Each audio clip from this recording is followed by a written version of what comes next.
Hello, my name is David Miller. I'm the manager of Nexus Global Solutions portfolio and the co-manager of Dynamic. I'm speaking to you in early May. This year is moving on at a pace. So April was another good month for investors, I'm pleased to report.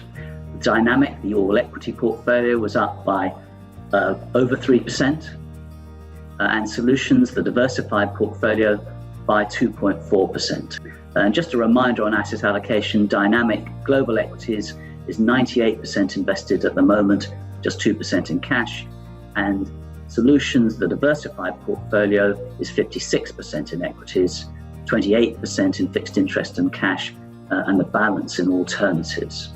So very much the same foundations of those two portfolios, but a different structure, giving a different risk and return profile. And so what's going on? Well, the new news last month was really in three categories. One, that doesn't now seem to be having an effect on markets, and two, that definitely are. The one that isn't is COVID. Investors now seem prepared to look through bad news in certain parts of the world and look to the future. That might sound hard-hearted, but when it comes to investment markets, that's what we're involved in doing for you.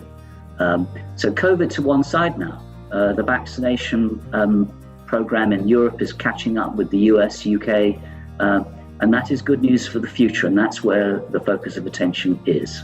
The two bits of news that really do matter, one is in the US, and that is that the new US administration has definitely come out of the trap quickly. We've now had our third multi-trillion-dollar support package announced. These things have still got to make their way through Congress, but it shows the intent. The first one was just giving money to people to tide them over until they could go back to work.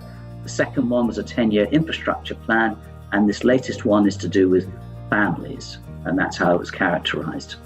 Associated with all of this are plans to raise taxes in the US, but as we know, it's easier to spend than it is to tax, all for the future. But in terms of the recovery in the global economy, it's providing a real driving force behind it. We've moved past recession or not to recovery, now to growth. The final bit of news that really matters is the company results season, which we're in the middle of. Results so far, and we've had a lot of them, have been ahead of expectations and in some places exceptional. This is where we're invested. This is what matters when it comes to making a return. And when you look at it, the biggest companies in the world, the FANGs, Facebook, Apple, Amazon, Google, Netflix, are not only the biggest, in some cases, Apple is the biggest in the world, but they're also growing at 30 to 40% per annum. Extraordinary to have that combination. Usually we have to go to smaller companies or emerging markets to get that sort of growth. Now we're getting it from those market leaders.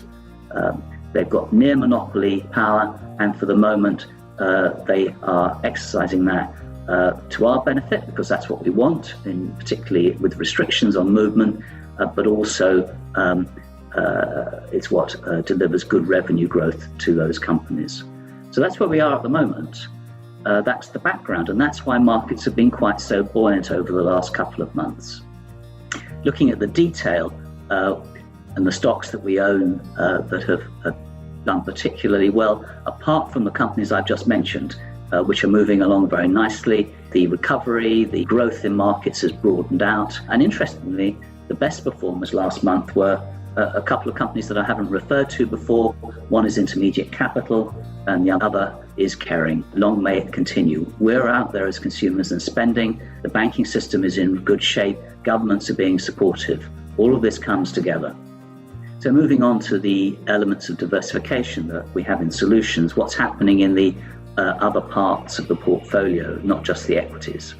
Well, fixed interest had a bad start to the year, as I reported last time, but has stabilized in the last month, and longer dated bonds have started to deliver a positive return. They're outperforming the shorter end of the market. Now, what I mean by that is that those due to be redeemed in the next year or so don't offer much of a return, and still don't.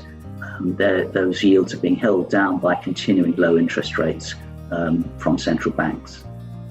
And in alternatives, a bit of a mixed bag actually. Stability but not growth, although private equity continues to do well. This is all part of the portfolio. So this is quite a rosy picture as we move towards the end of the first half of this year. So both portfolios are positioned for continuing economic growth. Of course, we're keeping a close eye on the risks. Return is one thing, preservation of capital at certain times can be another. It's important to maintain a balance of both. We've got issues to keep an eye on, inflation and the progress of the virus. But for now, optimism is in charge, and that's how we structured the portfolios. So I hope this update has been useful, and I look forward to reporting to you again in a month's time. Thank you.